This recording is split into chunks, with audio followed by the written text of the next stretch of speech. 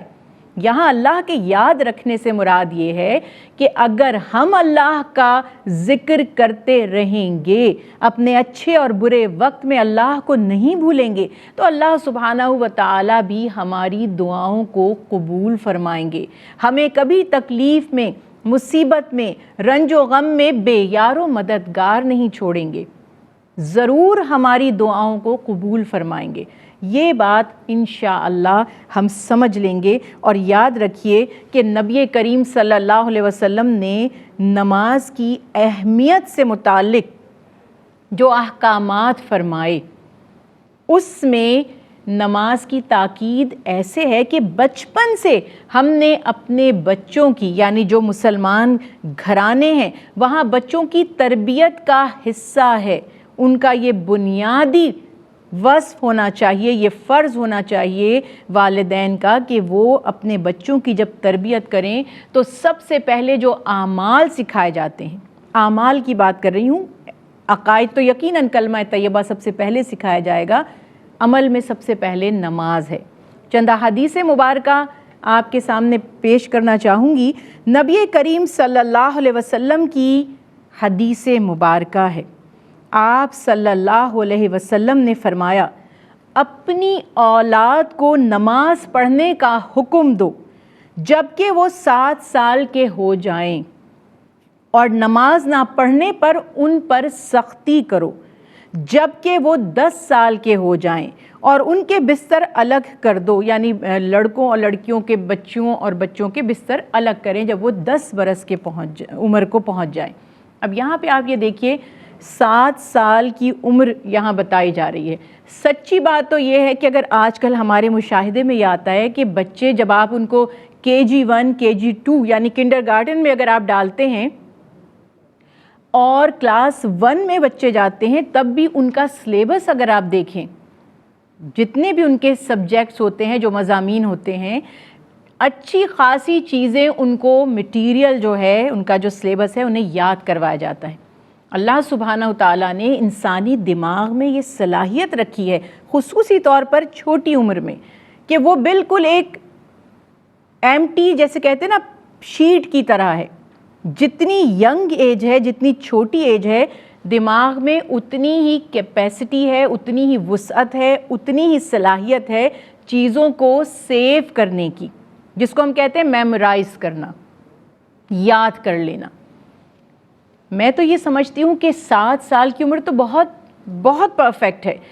ہمارے مشاہدے میں یہ بھی آ رہا ہے کہ بچے ماشاءاللہ 3 سے 4 سال کے بھی جب ہوتے ہیں تو قرآنی صورتیں, خصوصی طور پر جو ہم نماز میں پڑھتے ہیں, بچوں کو بآسانی یاد ہو جاتی ہیں.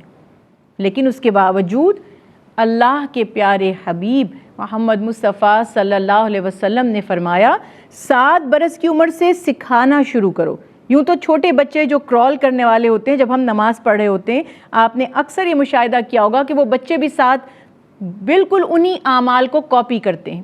سجدے میں گئے, وہ سجدے میں چلے جاتے ہیں, رکوع کر رہے ہیں تو نقل کر کے رکوع کرنے کی کوشش کرتے ہیں. ان بچوں کو کبھی روکیں مت, انہیں دور مت کریں. یہ سنت رسول اللہ صلی اللہ علیہ وسلم ہے کہ آپ کے نواسے, آپ صلی اللہ علیہ وسلم کی نماز کے دوران اگر آپ صلی اللہ علیہ وسلم کے مبارک کاندھوں پر سوار ہو جائیں تو آپ سجدہ طویل فرما دیا کرتے تھے. سم ٹائمز ہم سوچتے ہیں میری عبادت ہے, اس میں بچے مخل ہو رہے ہیں, اور بچوں کو جھڑک دیتے ہیں یا دور کر دیتے ہیں. دراصل یہ ہم انہیں نماز سے دور کر رہے ہیں. انہیں آہستہ آہستہ مانوس ہونے دیں نماز سے, اللہ کی یاد سے. جس طرح بھی وہ آپ کے ساتھ لگ کر ایکشن کر رہے ہیں, کاپی کر رہے ہیں, کرنے دیجئے.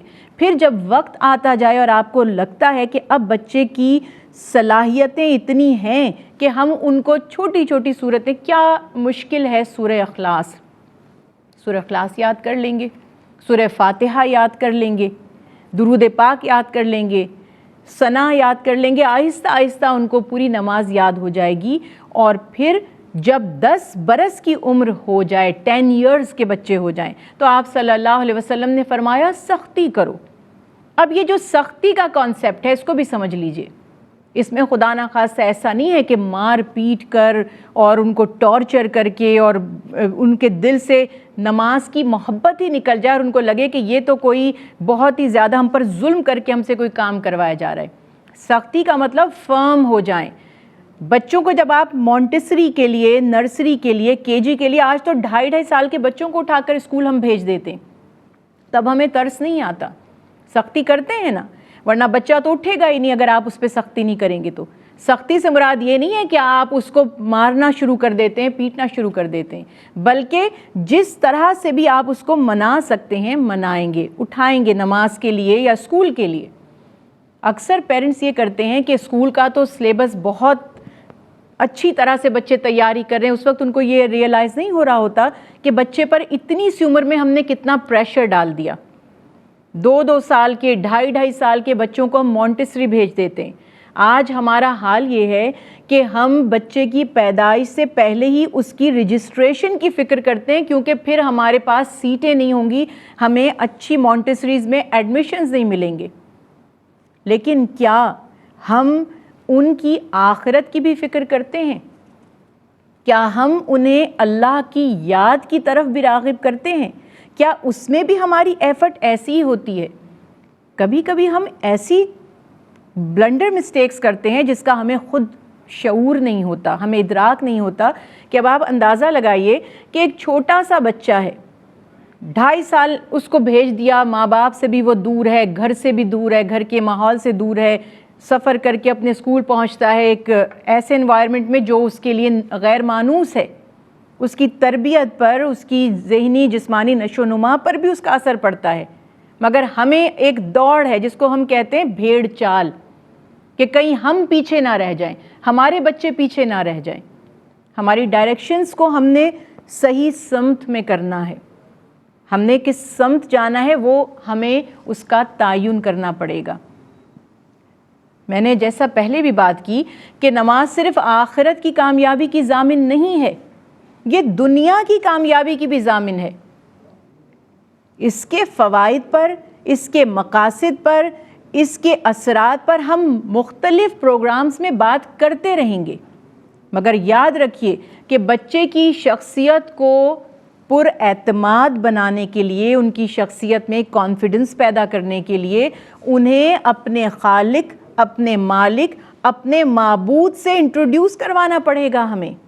ہمیں ان کا رابطہ اپنے خالق حقیقی یعنی اللہ سبحانہ تعالیٰ سے قائم کرنا پڑے گا، کیونکہ انسان کی یہ فطرت ہے۔